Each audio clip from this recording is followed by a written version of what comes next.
예, 정말 고통스럽고 그리고 힘들었던 한 주가 또 지났습니다. 이제는 국가 애도 기간도 끝이 났고요. 그래서 모두 일상으로 돌아는 왔습니다만 아직도 참사의 트라우마에서 벗어나지 못하는 분들도 계실 거라 느낍니다. 그럼에도 불구하고 우리가 다시 일상으로 돌아가서 우리가 맡은 자리, 각자의 자리에서 맡은 일에 충실을 다했을 때 역시 또 다른 이런 참사는 막을 수 있다는 그런 단순한 생각을 좀 가져야 될 것 같습니다. 네. 신유의 이슈메이커 신유리입니다. 네, 이해랍니다. 지금 말씀해 주신 것처럼 이런 때일수록 상황을 세세히 짚어보고 우리가 어떤 것들을 준비할 수 있는지 그렇죠. 고민하는 노력의 시간이 필요할 겁니다. 그래서 오늘 모셨습니다. 오늘 정상만 한국재난안전기술원장과 함께하겠습니다. 안녕하십니까? 어서 오십시오.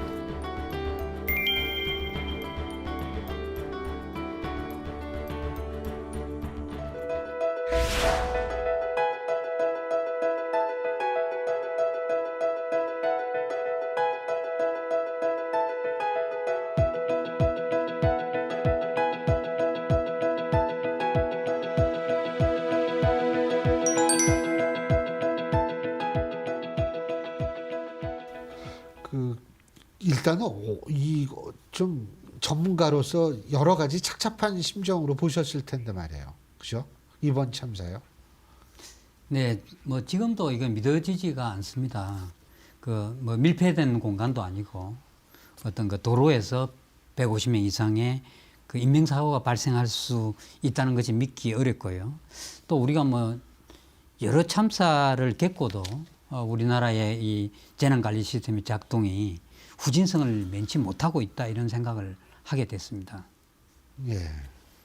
충분히 막을 수 있었던 부분이다라고도 해석을 할 수 있을 것 같은데요. 맞나요? 네, 사전 대비만 했으면 충분히 막을 수 있었죠. 그런데 할로윈 행사는 한 2주 전부터 이렇게 예고되어 있었고 또 수많은 인파가 집중할 것이라는 것도 사전에 인지가 되고 있었습니다. 그러나 이제 이에 대한 모니터링이라든지 안 그러면 방지 계획하고 그다음에 실행이 중요한데 이런 사고가 있고 나면 항상 보면은 조사, 원인 분석, 그다음에 대책을 세우고 실행을 하게 됩니다. 그런데 이 실행을 하려면 관심과 투자가 있어야 되거든요. 그 많은 사고들 중에서 우리가 조사, 원인 분석, 대책을 굉장히 잘 세우는 나라입니다.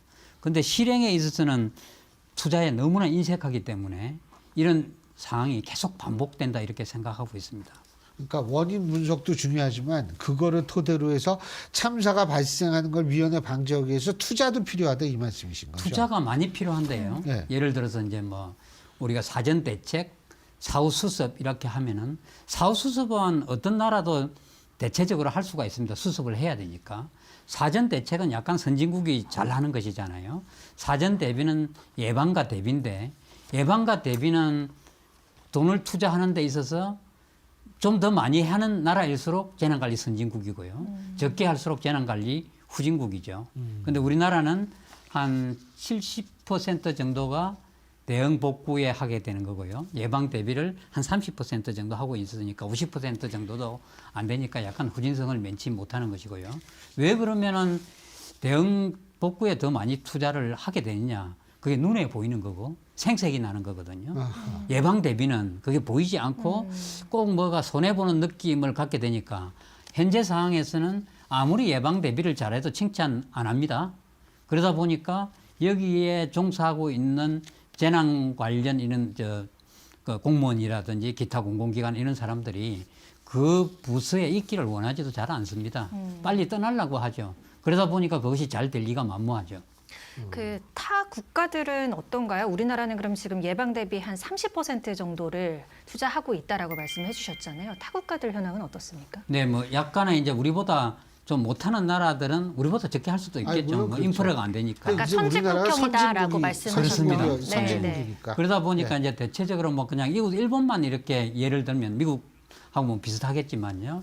일본은 예방 대비에 70%를 투자를 하고 있습니다. 재난관리 투자에.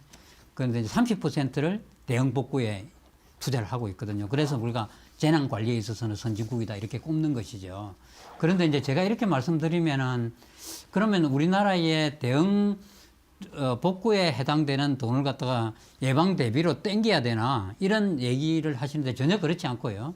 예방 대비에 많은 돈을 더 투자해야 된다 이런 의미라고 말씀을 드리겠습니다. 교수님, 아니 자꾸 교수님이라 그러는데 원장님께서 보실 때에는 지금 근본적인 원인은 이번 참사의 원인은 뭐라고 생각하십니까? 일단 시스템이 사전 대비 체계가 전혀 작동을 하지 않기 때문이라고 봅니다. 왜냐하면은 아까도 말씀드렸듯이 일단 한 2주 전부터 예고가 돼 있었고요. 많은 사람들이 모일 것이고. 예. 그다음에 그 나날이 가면 갈수록 사실은 할로윈 전날 이렇게 사고가 난 거 아닙니까? 그때도 계속 늘어나고 있다는 게 다 감지가 됐었습니다. 그럼에도 불구하고 그렇게 되면 이제 일단 기획을 하게 되거든요. 사람들이 밀집되는 걸 분산한 기획을 하게 되고 그 기획을 하면서 계속 예측을 하게 되는 것이죠. 어제 얼마 왔고 그다음에 이 시간은 얼마고 다음 시간에 얼마 되는 걸 예측을 하게 되고 그다음에는 모니터링을 하게 됩니다. 모니터링은 예를 들어 상황실을 중심으로 해서 지금 한 50개 이상의 CCTV가 이미 작동을 하고 있습니다. 거기에. 그러면 계속 늘어나고 이 골목이 문제가 되는 걸 볼 수가 있습니다. 볼 수가 있어가지고 거기에 대한 방지책을 마련해서 실행을 하게 되는 거거든요. 그 예측 정도를 조금 했는지는 모르겠습니다. 나머지 부분이 전혀 작동하지 않았기 때문에 또 거기에 관련된 행정당국과 지자체가 작동을 안 했기 때문에 이 상황이 터진 거라고 생각합니다. 그러니까 여러 가지 대비 체계가 종합적으로 좀 이루어져서 실행이 됐었어야 하는데 그런 부분들이 좀 미비했다라고 말씀을 해주시는 것 같은데요. 네, 현장에서 그럼 어떤 조치들이 조금 더 기민하게 이루어졌으면 좋겠다라고 생각하신 부분들이 있을까요? 우리가 이제 사건이 터지고 나서 이것을 보완하려니까 굉장히 어려워졌잖아요. 그럼 사전에는 예를 들어서 이렇게 할 수 있겠죠. 이제 골목이 3개나 되거든요. 가운데 이게 가장 직선 거리로 음식 거리와 지하철, 일본 예. 출구까지가 가장 가까운 거리니까 가장 복잡했었죠. 그다음에 그 옆에도 2개 또 골목이 있습니다. 예. 맞습니다. 그 분산시킬 네. 수 있었고요. 그다음에 이런 경우에는 이제 일방 통행로를 만들어 주는 게 당연하죠. 우리가 이제 위에서도 내려오고 아래에서도 올라가고 약간 샌드위치가 돼서 이렇게 이제 사고가 많이 발생을 했지 않습니까? 그러면 한쪽으로 방향을 틀어줬어야 되는 것이죠. 예를 들어서 위로 올라가는 것들을 정지하고 위에서 아래 내려오는 것만 이렇게 하든지 그 반대든지 아마 앞부분이 더 유리하겠죠. 비탈도 한 6도 정도 각도가 있었으니까요. 그 다음에 이제 무정차 수행을 예. 했어야죠. 우리가 여의도에서는 무정차 네. 실시를 불꽃 축제 했잖아요. 때. 그거 굉장히 불꽃 중요한 축제 때. 부분이죠. 이런 일련의 조치들이 취해졌어야 되는 것이죠. 과학자로서 원장님은 지금 뭐 경찰도 그렇고 예전에는 뭐 누군가 밀어서 이런 참사가 발생했다 뭐 이런 얘기 그래서 뭐 아마 그 얘기도 들으셨을 텐데요. 가능한 일이라고 보십니까? 어떤 이제 상황에서 예. 마지막 부분이 항상 생길 수 있는 거죠. 예. 근데 우리가 이제 문제점은 이런 거죠.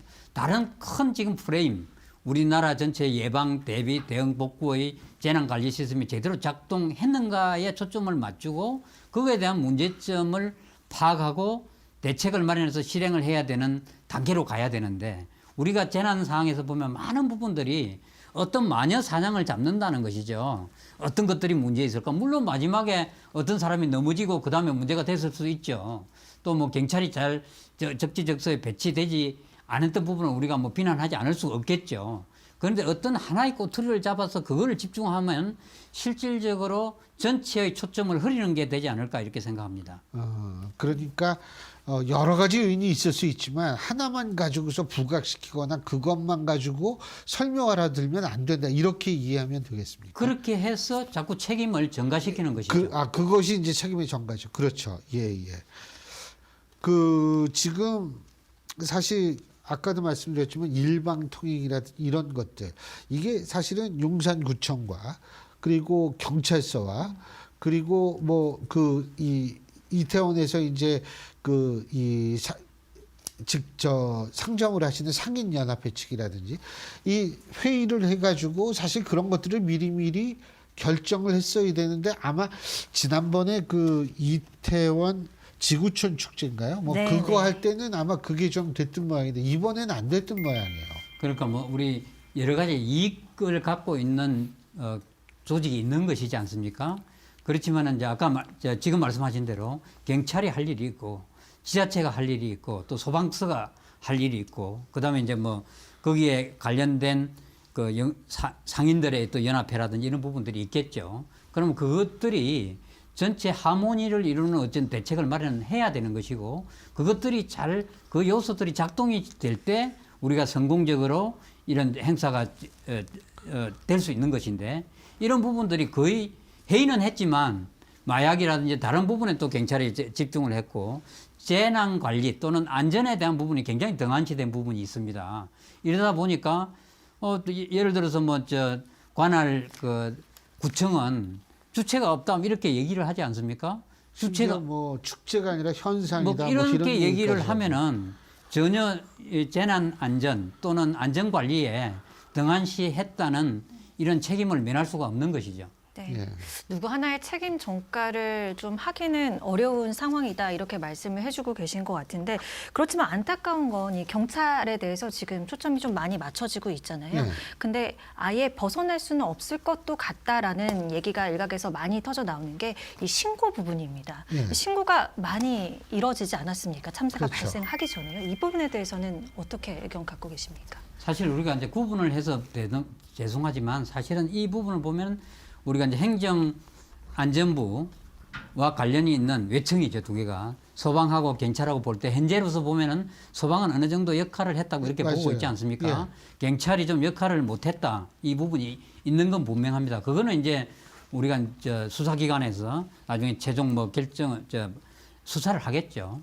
그런데 이제 뭐 어떤 부분이 잘못됐다 그래도 너무 한쪽에 특히 이제 일선 실무자들 쪽에다가 계속 책임을 묻는 이런 방식은 좀 곤란하다 이렇게 생각합니다. 당연히 우리가 여러 가지를 볼 때 경찰이 잘했다고는 할 수가 없을 것입니다. 전체적으로.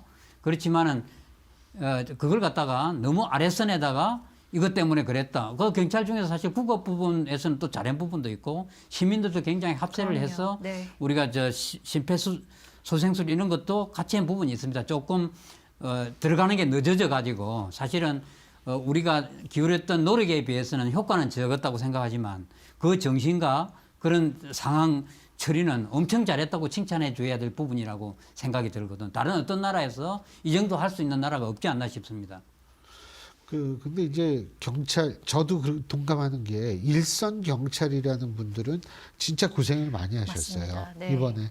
그런데 본인들은 그렇게 고생하면서 이게 윗선이 이 문제가 되니까 본인들이 욕을 먹는 건데 특히 윗선 얘기가 나왔으니까 망정인데 이 상식 바뀌거든요. 전 진짜 궁금한 게요. 공무원 사회에서 제일 중요한 건 보고거든요. 이 보고라는 거는 사실 이 보고를 제대로 안 했다 그러면 온 책임이 자기한테 다 오는데 네. 공무원들 그걸 제일 조심해야지 않습니까? 근데 어떻게 이 보고 체계가 이렇게 엉망이었는지 그리고 뭐 원래 성격이 느긋하셔서 그런지 모르겠습니다만 사고가 발생을 했는데 9시 45분에 밥을 먹고 떠나서 삼각지역부터 막히니까 거기서 걷지 않고 사방에 그 다른 길로 돌아오려고 그러다 1시간을 지체를 했다. 그러고 나서도 30분 정도 있다가 또 이 윗선에 보고를 했다. 이런 거는 도저히 상식적으로 이해가 안 되거든요, 저는. 그러니까 경찰이 욕을 지금 이제 비난을 한 몸에 받는 거 아닌가 이런 생각이 들어요. 맞는 말씀입니다. 사실은 이제 그 위에 있는 분들이 제대로 이렇게 그럼요. 했으면 훨씬 더 나았겠죠. 예. 그런데 아까 그 위에 분도 또 어떤 보고를 받는 부분, 보고가 엄청 많이 들어간 거 아닙니까? 한두 분도 아니고 그렇죠. 열 몇 개가 이렇게 들어가죠. 좀 안타까운 거는 이제 그렇죠. 지금 우리가 무선 통신 이 부분에 대해서 무전기가 굉장히 그걸 우리가 개발한다 1조 이상 들었거든요.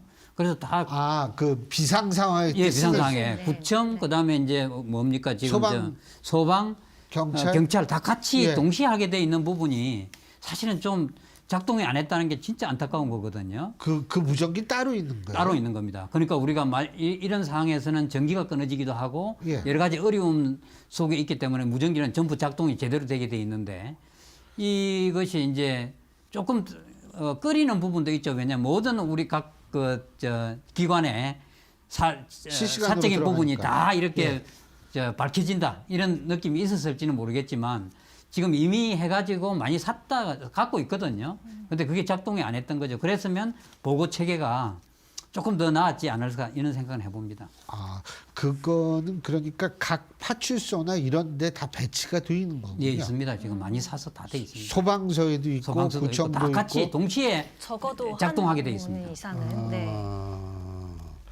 정말 안타깝네요. 그 예. 말씀을 듣고 나니까 더. 그렇죠. 그래서 어쨌든 경찰도 문제인데 이제 또 다른 문제점이라고 하는 게 그 골목이 원래 우리나라는 재난안전법이 뭐 거기서 골목에 이 폭이 정해져 있죠. 4m인가 그렇다고 네. 그러더라고요. 네, 그렇습니다. 근데 이쪽에서 4m가 안 된다는 거예요. 지금 참사가 발생하는 것. 그 이유는 해밀턴 호텔의 증축 때문이다.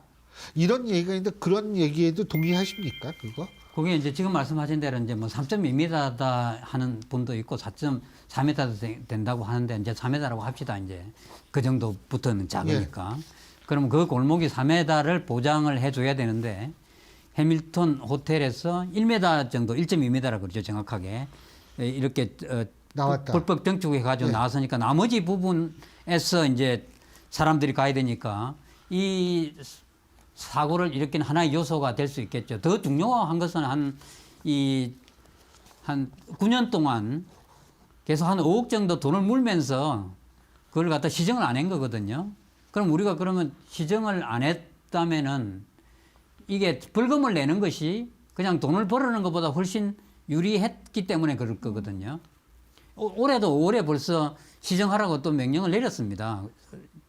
용산구청에서. 예. 그런데 그때 사고는 10월 29일까지도 안 했잖아요. 그럼 여기에 대해서 계속 돈만 물리고 하고 있는 게 이제 안전 측면에서 보면 좀 얘기가 안 되는 거죠. 다른 조치를 취해야 되는데 계속 돈을 한 2배 정도 계속 안 하면 물게 돼 있습니다. 이런 부분을 계속 한다는 거는 좀 너무 안일한 대책 아니냐. 그 부분에 대해서 좀 더 강한 행정력을 동원했어야 되고 앞으로도 그 부분은 바뀌어야 된다고 생각을 합니다. 벌금을 내는 것이 내가 돈 벌어서 하는 것보다 유리하기 때문에 그냥 그대로 가는 거죠. 지금 해밀턴 호텔 케이스 같은 게 이태원에만 있는 것은 아닐 거 아닙니까? 다른 곳에서도 있을 수 있는 거 아니겠습니까? 그렇게 생각합니다.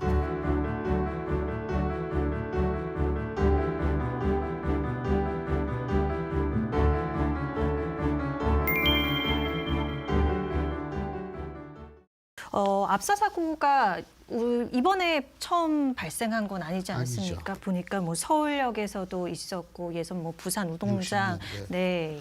굉장히 이전에 이미 발생을 했던 것으로 알고 있는데 저 같은 경우도 한번 느꼈던 적이 있어요. 뭐 굉장히 9호선 지하철이라든지 콘서트장 이런 곳에서 그런 위험을 좀 느껴본 적, 공포를 느껴본 적이 있거든요. 좀 주의해야 할 장소 이런 부분들이 있다면요. 예방할 수 있는 네, 장소죠. 예방할 수 그러니까 있는 우리가 좀 부분이요. 우리가 눈여겨봐요. 사실은 상당히 아까 지하철 말씀하셨습니다만은 그 구간도 굉장히 지금도 위험하죠. 네. 우리가 뭐 어느 정도가 위험하냐 이렇게 했을 때 뭐 밀도가 6명 이상 이렇게 얘기하지만 우리가 코로나 때도 180cm를 이렇게 유지하라 그러지 않습니까? 그래야 우리의 침이 좀 예. 들어가지 않는다 이렇게 생각하는 거잖아요. 그럼 사실은 그냥 상식적으로 얘기해서 내가 어떤 사람의 타치가 된다 이런 위험한 거잖아요. 뭐 밀도 이렇게 얘기할 것도 없는 것이죠. 그런데 이제 우리가 그 지금 말씀하신 경주라든지 뭐 여러 가지 부분이 있었고요. 공연장이라든지 네. 그다음에 축구 경기장이라든지 이런 이제 부분들이 굉장히 많이 있습니다. 우리가 지역 축제 이런 것도. 근데 이제 모이는 것 자체가 위험한 게 아니라 여러 가지 모였을 때 보면은 가운데 길을 터준다든지 다 모아서 그냥 끝이란 말이죠. 거리의 응원도 마찬가지잖아요. 네. 응원을 저는 항상 볼 때마다 굉장히 이게 소스라치게 놀랍니다. 그 어떤 월드컵 움직일 수 있는 이런 피할 부분이 없어요. 예. 어떤 가운데 부분을 해서 문제가 발생하면 밖으로라든지 안에 어떤 길을 통해서 나갈 수 있어야 되는데 어떤 텔레비전 프로그램에는 보면은 가운데 이렇게 터놓은 데가 있습니다. 그거는 굉장히 안전에 대해서 신경을 쓴 부분이죠. 근데 대부분이 보면은 그냥 모아두고 끝이잖아요. 그러면 그는 비상시에 탈출할 기회를 잃게 되는 부분. 모이는 것도 중요한 부분 중에 하나지만 항상 문제가 발생하면은 피할 수 있어야 되거든요. 이번 이 골목길에서도 이런 거잖아요. 왜 이렇게 실외에서 이런 상황이 발생했을까? 아까 불법 정청 문제도 말씀을 하셨지만 실제로 이제 위에서 내려오고 아래에서 올라가고 했을 때 이제 이 샌드위치 상황이 발생을 했을 때 옆으로 다 나가게 돼 있는 거거든요, 사람들이. 압착이 되면 바깥으로 빠져야 돼요. 그런데 바깥으로 지금 상가라든지 안 그러면 벽으로 치어져 있기 때문에 거의 실내와 같은 현상이 벌어진 것이죠. 그럴수록 이제 이게 훈련과 교육이 필요하죠. 우리가 보통 교육과 훈련 이렇게 얘기하기 때문에 교육이 우리나라는 뭐 100년 대계라 하지 않습니까? 사실은 우리는 실질적인 경험과 그에 대한 교육이 필요하거든요. 체험 훈련을 먼저 해야 됩니다. 체험 훈련을 먼저 하고 그다음에 거기에 따라서 교육이 이루어져야 되는데 우리는 교육과 훈련 이렇게 가니까 얼마나 훈련하기 귀찮습니까? 교육하고 훈련을 안 하는 거죠. 선진국에서는 트레이닝 앤 에듀케이션 이렇게 얘기를 하지 에듀케이션 앤 트레이닝 이렇게 말하지 않습니다. 훈련의 교육이 훈련에 따라가는 것이지 교육의 훈련이 따라가는 것이 아니죠. 훈련은 다 하기 싫어하거든요. 훈련을 먼저 하면서 교육이 따라주는 이런 게 굉장히 필요한 거죠. 상황에 따라서 좀 다르긴 하지만 벌써 보고 어떻게 해야 된다는 걸 파악을 하고 윗부분부터 이렇게 해서 나가야 되는 거죠. 아랫부분이 어떻게 되는지를 빨리 파악하고 이런 부분에 훈련이 평소에 돼 있어야 이런 게 시스템적으로 작동을 하거든요. 총체적인 우리나라의 방제 정책 어떤 방향으로 가야 된다고 생각하시는지 여쭤보겠습니다. 우리가 이제 두 가지를 말씀드리겠습니다. 아까 사전 대책과 사후 수습에서 사후 수습에 너무 집중돼 있다. 그거 우리 선진국에 맞지 않는 거다. 그러니까 예를 들어서 그냥 쉽게 말하면 조금 거리가 있지만 태풍이 2014년에 우리가 차바라고 왔습니다. 그다음 그때 일주일 후에 미국에 매슈라는 허리케인이 왔습니다. 이름을 다르게 부르죠. 그 두 개를 살펴보면 확실히 알 수가 있습니다. 어찌됐든 우리는 태풍이 오고 나서 오기 전에 조치를 잘못해가지고 요새는 사람은 좀 덜 사망합니다. 우리도 발전해서. 차가 한 울산에 300대, 경주에 한 200대 떠내려갔습니다. 그러면은 떠내려가 나고 나서 뭐 문제가 사람도 이제 사망을 했는데 지금도 마찬가지입니다. 특별재난지역을 선포합니다. 선포할까 말까. 그게 좀 유리하니까 선포를 합니다. 사후 대책이죠. 사후 대책만 하고 그 전에는 조심해라 이러고 끝납니다.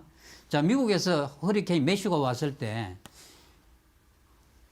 나흘 전에 벌써 IT에서 와가지고 거기서 플로리다, 그다음에 조지아, 사우스캐롤라이나, 노스캐롤라이나에서 빠져나갑니다. 벌써 나흘 전에 이 4개 주에서 비상사태를 선포합니다. 나흘 전에 선포해서 이렇게 말합니다. 시설물은 괜찮다. 나중에 이렇게 복구하면 된다. 사람 목숨은 복구 곤란하다. 빨리 도망가라. 그래서 차가 한 200만 대, 300만 대 가는 걸 보셨을 겁니다. 우리나라 공무원이 만일에 그렇게 해서 태풍이 안 오면은 목숨이 지탱할까 저는 걱정을 합니다. 그러니까 그것이 사전에 비상사태를 선포해서 남는 경제적인 이익이 사후에 경제적인 이득보다 훨씬 많다는 게 훨씬 크다는 게 국가와 국민이 인식하고 있는 겁니다. 우리는 아직까지 우리 국가와 국민이 사후 대책보다 사전 대책이 훨씬 더 경제적이라는 인식이 팽배해 있지 않습니다. 아직까지 굉장히 그 부분이 정당화돼야 되고 인식이 되는 것이 중요하다 이렇게 봅니다. 원장님께서 보실 때 이 월드컵 거리 응원 같은 거 있지 않습니까? 네. 시청학 광장이라든지 이런 데서 엄청나게 많은 사람들이 모여서 응원을 하고 이런 것도 사실 굉장히 위험한 거 아니겠습니까? 그렇죠? 엄청 위험합니다. 근데 이제 이번에는 그걸 금지를 했습니다. 이번에는 이태원 참사의 영향으로 금지를 했는데 만일 이태원 참사가 발생하지 않고 정부에서 야 이거 위험할지 모르니까 하지 말아라 하면은 거기에 대한 반발도 엄청났을 거라고 생각이 들거든요. 이게 어떻게 그러니까 이게 양쪽의 균형 맞추기가 좀 굉장히 힘들 것 같아요. 그러니까 애도 기간 이제 쭉 지났습니다만 애도 기간 동안에는 우리가 중지하라 이렇게 말할 수 있지만 실제로 응원 글이 또 나가고 싶거든요. 거리 응원. 그렇죠. 그러면 그 중간에 아까 빈대를 둔다든지 비상 상황에 피할 수 있는 걸 하면 되는 것이죠. 예를 들어 저는 이렇게 말씀드리고 싶어요. 수학여행 때 열차 사고가 났다고 수학여행 전부 금지시키고 한동안 그다음에 그랬었잖아요. 예, 네. 금지시키고 또 이제 축제, 지역 축제도 지금 금지시키고 애도 기간 동안에는 저는 금지시킬 수 있다고 봅니다. 전부 다. 그 이후에 금지시키는 것보다는 여기에 대한 솔루션을 해내야 되는 것이죠. 어떻게 하면은 이런 것들이 원활하게 진행되는 것인가를 고민을 해서 나가야 되는 것이 바람직하지 않을까 이렇게 봅니다. 거리응원 당연히 해야 되는 것이죠. 그런데 거기에 대한 준비, 대책을 마련하고 있나가 더 중요합니다. 네. 마지막으로 전하고 싶은 말씀이 있으시다면요. 이번에 또 전문가로서 바라보시는 심경이 또 남다르셨을 것 같은데요. 마지막으로 전하고 싶은 말씀 부탁드리겠습니다. 우리가 이제 이 재난이 발생하기 전까지는 이게 내 일이라 생각을 안 합니다. 맞아요. 네. 근데 재난이 발생하고 나면은 엄청난 이 부분에 상처를 받게 되는 것이죠. 말할 수 없는 것이죠. 그런데 우리가 일반적으로는 이 정부는 재난 안전에 쓰는 비용을 이 낭비라고 생각을 합니다. 대체적으로. 그런데 기업은 이걸 또 비용이라고 생각합니다. 우리 또 개개인은 재난 안전에 대한 규칙이나 규정이나 이런 것들을 불편한 거로 생각합니다. 이런 것들이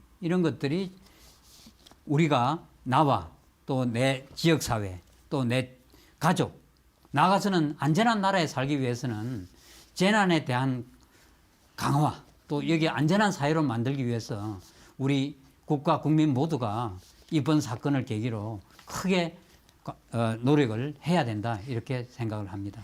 그거와 연관돼서 한 가지만 여쭤보는 게 기업은 재난 이 대비를 비용으로 생각한다고 말씀하셨는데 네. 왜 중대재해법이라는 거 지금 시행이 되고 있지 않습니까? 네. 그거는 기업들에게 이러한 대비라는 게 비용이 아니라는 걸 일깨워주기 위해서 하는 거 아닌가요? 맞습니다. 그게 어떻게 효과가 있다고 평가하세요? 그런데 이제 문제가 예. 너무 법으로 막 이렇게 하는 부분이 조금 걱정이 되는 부분이 있습니다. 물론 예, 그 예. 부분이 있지만 사실은 현재는 우리가 거의 다 재난 관리 부분에 신경을 썼지만 예. 쓰고 있지만 이것이 재난 안전 문화로 성숙이 돼야 됩니다. 성숙이 되게끔 그 여건 환경을 길러주면서 그런 제재를 가해야 되는데 너무 법적으로만 이렇게 예를 들어서 그 어떤 사장님이 현장에 있지도 않은데 그냥 이렇게 죄를 둘러써야 되는 이런 부분까지도 중대재해법이라는 게 필요는 하지만 일단 재난 안전에 대한 환경 여건 이 조성도 같이 가줘야 재난 관리에서 재난 관리 문화로 성숙되면서 제대로 작동을 한다 이렇게 생각합니다. 좀 강한 부분이 현재는 있는 부분은 사실입니다. 근데 어쨌든 뭐 효과, 근데 코레일에서는 올해 네. 들어서 계속 사고가 그러게요. 났었지 않습니까? 그러니까 중대재해법이 실시된 이후에도 이렇게 사고가 나는 걸 보면 이걸 도대체 어떻게 해야지 진짜 재난 재해에 대한 대비를 잘해야 되는지 정말 아주 고민스러울 때가 많은 것 같습니다. 사실 공공기관은 예. 더 중요하죠. 예. 벌써 4번 이상 이렇게 예, 사고가 발생한 데 대해서는 맞습니다. 거기에는 우리가 더 할 말이 없는 것이죠. 예. 잘 알겠습니다. 네. 이 문화가 중요하다. 네. 그 말씀이신데 그렇죠. 근데 문화가 이게 빨리 바뀌질 않아서 걱정해요. 네, 그렇습니다. 이 문화는 빨리 네. 바뀌는 게 아주 둔하게 움직이는 존재거든요. 잘 알겠습니다. 오늘 진짜 이렇게 귀한 시간 내주셔서 지금 아주 시의적절한 말씀해 주셔서 감사의 말씀 드리겠습니다. 고맙습니다. 감사합니다. 예, 저희가 오늘 이 재난에 대해서 얘기를 했습니다만 네. 정말 문화적으로 그렇게 돼야 된다. 우리나라가 선진국이라고 제가 말씀드렸는데 통계적으로 보면 우리나라 확실히 선진국입니다. 지금 우리가 국민 소득을 따지나 민주화 지수를 보는 거나 모든 것을 봤을 때 선진국인데 지금 일어나는 일들은 그렇지 못한 것 같아서 상당히 안타깝습니다. 그렇기 때문에 우리가 비록 시간은 걸리더라도 문화를 좀 바꾸는 노력을 많이 기울여야 할 겁니다. 우리 자신의 문제거든요. 예. 네, 우리도 한 번씩은 또 경각심을 갖고 둘러보는 그럼요. 자세가 필요할 것 같습니다. 오늘 소중한 시간이었고요. 다음 이 시간에 저희는 인사드리도록 하겠습니다. 함께해 주신 여러분 고맙습니다. 고맙습니다.